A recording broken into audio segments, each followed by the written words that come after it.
Welcome back to CUTV News Center. I'm Creighton Rabs with your sports report. The California Vulcans football team rallied twice in the fourth quarter to beat Hillsdale 22-19 in their season opener last Saturday. The dramatic finish to the game brought to mind the Vulcans' season opener 3 years ago against Saginaw Valley State, when a missed kick at the end of the game gave California a road win over a powerful GLIAC powerhouse. To the highlights we go. Cody Schroeder getting started quarterback. He would struggle in the first half. You'll see he'll get picked off by Matt Payne. It was that kind of first half for Schroeder, but he would bounce back. Hillsdale with a 13-0 lead at the half. Third quarter, 4th and 1. Here's Desmond Green with a 28-yard catch. That'll set up a Trey Johnson touchdown, making it 13-7. Fourth quarter, Cody Schroeder finds Green in the back of the end zone as Vulcans take their first lead of the season, 14-13. Hillsdale responds as Sam Landry fires this deep pass to Evan Bach that sets up an Isaac Spence run. 19-14 Chargers after a failed two-point attempt. Here's Schroeder with the game-winning touchdown under a minute to Mike Williams in the back of the end zone. That would make it 20-19. Ensuing two-point conversion. Kwan Scott snags it in the end zone. 22-19 Vulcans. Here's the final play of the game. Steven met from 48 yards out, long enough but wide left as California escapes Michigan with a huge win on the road over a tough Hillsdale squad. And despite his first half struggles, Cody Schroeder went 26 for 37 for a career-high 270 yards. Mike Williams wrapped up the game with 8 catches and 73 yards. And Desmond Green, the rookie out of Creighton, or the freshman out of Creighton rather, 4 passes, 70 yards. Head coach Mike Keller pointed to the team's special teams performance as a key factor in the win. We were fortunate enough. Darnell Harding came, up the middle in the first one and got his hand on it. And then the second one, we have what we call middle vert. Anytime there's a long field goal, we put C.J. Goodwin and Kawan Scott. They jumped up, and I don't know which one got a piece of it. I think it hit Kawan's hand, and so we had 2 blocked field goals late in the game. The kid missed 2 more field goals, and I gotta believe in the back of his mind he was concerned about their field goal protection and what had happened earlier in the game. Looking ahead to Saturday's home opener, the Vulcans face Kutztown, a team they defeated 48-45 on this late touchdown catch by Kawan Scott. Offensive coordinator Drew Falmer became head coach during the offseason when Ray Monica left Kutztown to become head coach at Arkansas Tech. He's been there quite a while now. I mean, he was there with the Morton kid at quarterback, and they enjoyed a lot of success. So those receivers, that line, those running backs, they all understand what they're trying to do, what they're trying to get accomplished. Two-time Offensive Player of the Year Kevin Morton has graduated for Kutztown. In his place, starting at quarterback, is true freshman Alec Warner. He's a very good quarterback. He comes from a very good pedigree. He's been coached his whole life. They got a good guy there, a guy who I'm sure is going to walk away out of here in 4 years with a lot of PSAC records. Kutztown is coming off a tough 39-38 overtime loss to Clarion last week. And as Santina mentioned, the Golden Bears and Vulcans kick off at 3:30 on Saturday inside Adamson Stadium for the home opener. What do the Pittsburgh Steelers and the Cal U women's tennis team have in common? They're both on a drive for 7.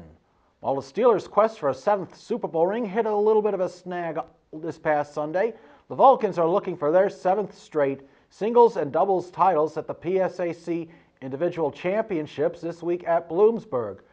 Lucy Sipkova and Ramona Zaccone are the top seeds in the singles bracket. Lucy Ray will also be competing in singles and will pair up with Sipkova as the top seed in doubles, while Alexandra Borganoff will team with Zaccone as the 2nd seed in doubles during this weekend's tournament. In other Cal U sports news, cross-country runner Alex Zanella earned Cal U's first PSAC Athlete of the Week honors for the fall season. The junior from Everett won her first collegiate race at the Ohio Valley Invitational in Parkersburg, West Virginia last Friday. Aaron Denizio won the men's race at the same event. Both the men's and women's cross-country squads will travel to Kutztown for a meet this Saturday. Elsewhere on the Vulcan scoreboard, Haley Henderson scored twice, including the game winner in the 85th minute, as women's soccer beat IUP 2-1 for their first win of the season. The The women's home opener will be Saturday night at the Phillipsburg Soccer Complex, 6 o'clock against Clarion. Meanwhile, men's soccer will wrap up a 3-game road swing at Alderson Broaddus on Saturday.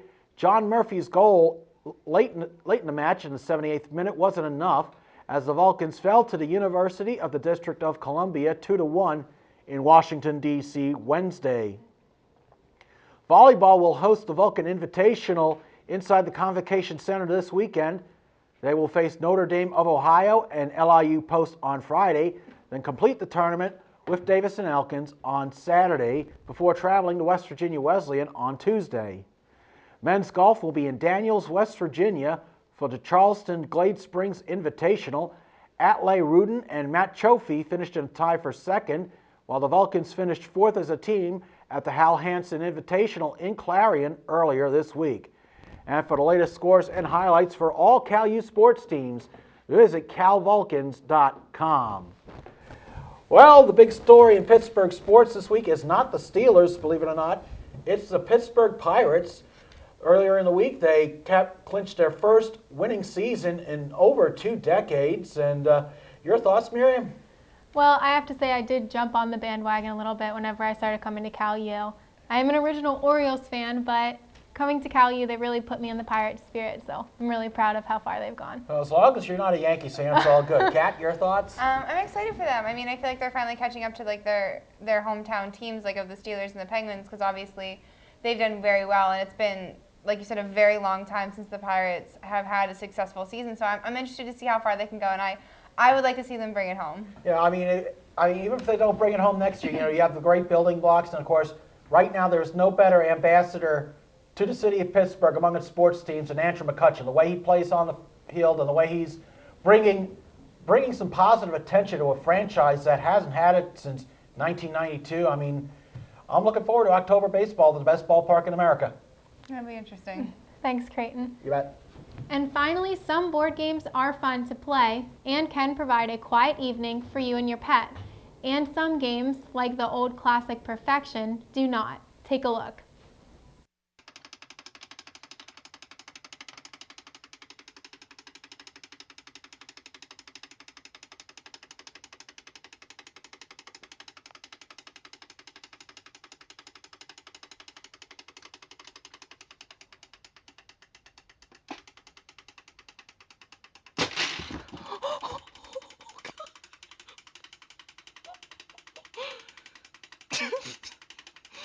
Sorry, Stewie.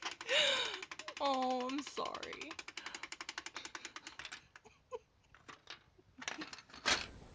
You know, that game always did scare me too. My brother used to set it on the floor and then just let it go and not let me know. He wasn't very nice to me. That poor cat, it was so scared. I felt bad. But then he came over to make it feel better. So hopefully it's all right. It won't be scared anymore.